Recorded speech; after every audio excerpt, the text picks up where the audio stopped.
Welcome to Sell.Buy.Plan. It's really an Ask the Experts show. And I thought it was really important, my first show here is to bring you to the Homestead Mortgage team, the amazing team. What is happening in the market? Yeah, it's interesting. So, as everybody is probably well aware, interest rates have been increasing over the past couple of months. There's a couple of reasons for that, but I mean overall, nothing to be scared of or worried about quite yet. But yeah, interest rates are definitely increasing. We had basically for several years record low interest rates. So this kind of gradual increase is natural. It's nothing kind of out of the ordinary. We can't have record low interest rates forever. Yeah, and I like what you said. They were record low. So when we hear, and even we talked before we started filming, when you hear like the feds are meeting 6 times in 7 weeks, what does that mean? Like interest rates are going to be like 29% by next week, or what does that mean? Yeah, so just to put it simply, when the Fed says that they're meeting and they're projecting interest rate increases, they're talking about the Fed funds rate, which are not tied directly to mortgage interest rates. So if the Fed raises the Fed funds rate 0.25%, that doesn't mean that interest rates are going to go up 0.25%. More so what drives interest rates is mortgage-backed securities, the bond market, and what's impacting those the most right now is inflation. So it's not necessarily the Fed saying that they're going to have an emergency meeting and they're raising interest rates 0.25%. That's not what's causing necessarily the mortgage rates to go up. It's more so just the general environment we're in with higher inflation, a little bit of economic uncertainty, Russia-Ukraine conflict, all of that is kind of playing into that gradual increase in interest rates. And that's why I have been using you a little more.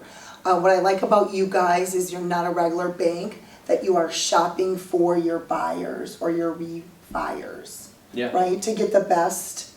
Like, how are you combating that or staying competitive in that market? Yeah, so there's different, there's kind of different ways that you can go about that. When it all boils down to it, we can't control what the interest rates are. The market is the market. Certain lenders will have better rates than other lenders on a given day, but there's not a ton that we can do to lower the interest rate below what the market is at currently. It's very similar to the stock market. Right. Stocks are at a certain price on this day. If you want to buy it lower, that's great. You can want that all you want, but the market is the market. But having the ability to shop around between multiple different lenders, which we do as a broker, is definitely an advantage for our clients because, like I said, different lenders do have different rates. So having the ability to shop that around and find who has the lowest rate on that given day is a big benefit. I think another benefit that you're familiar with is using different programs. Typically because it's been so competitive, you're always trying to get your buyer into a conventional loan, but now is the time where you can start looking at other programs.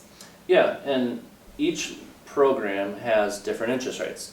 So conventional loan programs have different interest rates than government programs like FHA or VA. For us, typically those government programs are going to have a slightly lower interest rate. So if somebody is very rate sensitive, or if a conventional 30-year mortgage with a given rate is not going to give them a feasible monthly payment, we can look at one of those government loan programs that may have a lower interest rate to help them get to a certain purchase price. I guess the biggest question is, in your expert opinion, is it as bad or will it get as bad as 2008? No, I definitely don't think so. 2008 and that whole economic crash, there's a lot of different factors that went into that. I don't think it's going to get to that point. Because buyers are stronger. They're not in houses they can't afford. Exactly. Right? Yeah. Like the mortgage, the whole business got so much more tighter with their loans. People aren't living in $700,000 homes with lower incomes. Yeah, that's one of the biggest changes that was implemented kind of after that whole crisis. The financing industry had a lot of regulations put on them to require better underwriting, ensuring stronger credit requirements, down payment requirements. Back in the early 2000s, you could get a mortgage with no income verification, Right. no asset verification. You So just crazy. signed a So piece of paper, crazy. signed on the dotted line, yes, I make $500,000 a year and I have $1 million in the bank, and nobody verified it. So those times are long gone. So yes, the buyers are definitely stronger now. Those things are being verified so that lenders and banks know that you can pay back that mortgage. So that part of that, risk has been Right. mediated. There were some other factors that went into the whole 2008 fiasco that just don't exist anymore. So I really don't see us having that type of crisis. Thank God. So, I always drive it back to buying now. And I know that you did make some charts, which we're going to see, of why to buy now versus in a year or 2 years to wait. It's funny when I meet buyers and they're like, I'm going to wait for the market to crash. I said, it's not going to crash and you should buy now. And these charts will really show us. Tell us about the charts. Yeah, so as you can see, the purchase price of a home today at a given interest rate, let's just say 4.25%, versus the purchase price of a home a year from now and the interest rate potentially a year from now, there's a big financial advantage to buying now and pulling the trigger now. If you're in the market for a new home, it makes sense to seriously consider doing it now rather than wait. Home prices are estimated to increase anywhere from 15 to 18% this year, and mortgage rates are going to continue to increase. So the payment on a $500,000 house today would be much lower than having to buy that same house at $520,000 next year with an interest rate that's going to be higher. So just from a monthly payment perspective, it would be cheaper to buy now, even if you're looking at the exact same house. Right, Just due to the right. price and appreciation and potential increase in interest rates. So if you're in the market now, and you're thinking about waiting just because you are unsure, you think there might be a market crash, home prices might stall, nobody is expecting that. Everybody's expecting home prices to continue to rise. So buying now would definitely save you money versus doing it a year from now.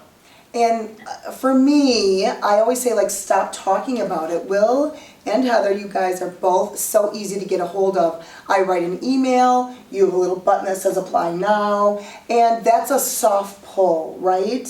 Versus a hard pull to see where the person's at. Yeah, so it is a credit inquiry if we are going to do an official pre-approval.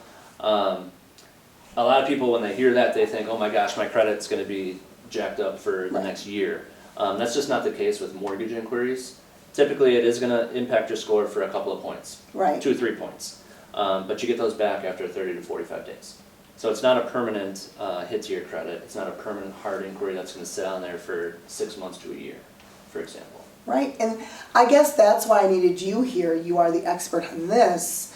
Buy now versus renting. So many people are just sitting in their apartments as their rents are going up. West Bend, Washington County, our rents are crazy. Well worth it. We have great schools. We have great parks and all that stuff. But it's really hard when I meet somebody and they're paying $1,500 rent for a 2-bedroom. So can you talk a little bit about buy now versus renting? Yeah, so landlords have increasing costs, and as a result, they're increasing the rents they charge to their tenants. So tenants don't have much control over that increase in payment, where if they got a mortgage on a house, that payment wouldn't change as much year over year. And you could be building your own equity in your own Yes. house rather Yes. than paying someone else's mortgage and helping them build the equity in the house that they own. Yeah, absolutely. I have that conversation with current renters all the time. And I was in that same boat several years ago when I was renting. Making that monthly rent payment, that money goes nowhere to benefit you. It's benefiting somebody else. It's paying their mortgage. So if you could get into a home with a mortgage similar to what you're paying now, why not, do it and start building that equity for yourself? Especially because, we're a county like everywhere in the state, that loves animals. So you're either sneaking a cat in, or you're paying $100, $200, $300 extra for your dogs. Yeah. So, like, I always laugh, what could go wrong? What could go wrong is you're gonna get an inspection, nothing's gonna go wrong, life is good, you get a home warranty, and you just own your house and build your equity. Yep, absolutely. We have 2 dogs. Trying to find an apartment or something like that that would allow that right now would probably be pretty difficult. And if we did, it would definitely be more expensive. Right. So, Right. we have our own house, we have a yard, our dogs love it. It's, Right. You know, it's just great. And, so I guess my last question to you is, how are you feeling working in the mortgage business every day? How are you feeling for the buyers, someone thinking about buying, and how are you feeling, how are you just feeling about it? Are you feeling anxious or nervous? Interest rates are gonna go up, Yeah, but they're not going up like 1 point a day, are they? they definitely aren't. No, I'm not feeling anxious or nervous at all. If anything, I'm feeling optimistic. There's a lot of people that are looking to buy right now. I am talking to multiple people every single day that are brand new to the home buying process, and they're excited to buy. So that's very promising. And I think that people are still going through normal life changes. They're having kids and they need a bigger house. Yeah. They're Absolutely. empty nesters and they need a smaller house. So people are still needing to buy new houses and sell the ones that they have. yeah, And if people are worried about buying a house in a market where rates are high and prices are high, they're also going to be selling their current home in a market where prices are high. So they're Right. getting more for the home that they're selling, even though they might be paying a little more for the one that they're buying. yeah. Yeah, so in general, I'd say I'm optimistic and excited for this year, just because, yeah, there's still a lot of good things happening. People still need homes, and we, I as know! the perfect team, We are the perfect team. can help make that happen. Yeah, I'm super excited. Homestead Realty has several locations. They have a lot of agents. And for them to come in West Bend, I thought was really great, especially downtown West Bend. And we love all of Washington County. I know that you guys are working day and night. So if you have any questions, you can always email, call us, and even if you're feeling like you don't want to do anything, let us talk to you. No pressure, no worries. Get the plan in place. We'll make sure to give both your information. Thank you for coming today. Thank you. Thanks for having And me. I'm feeling better, and I hope you are too. Thank you for watching.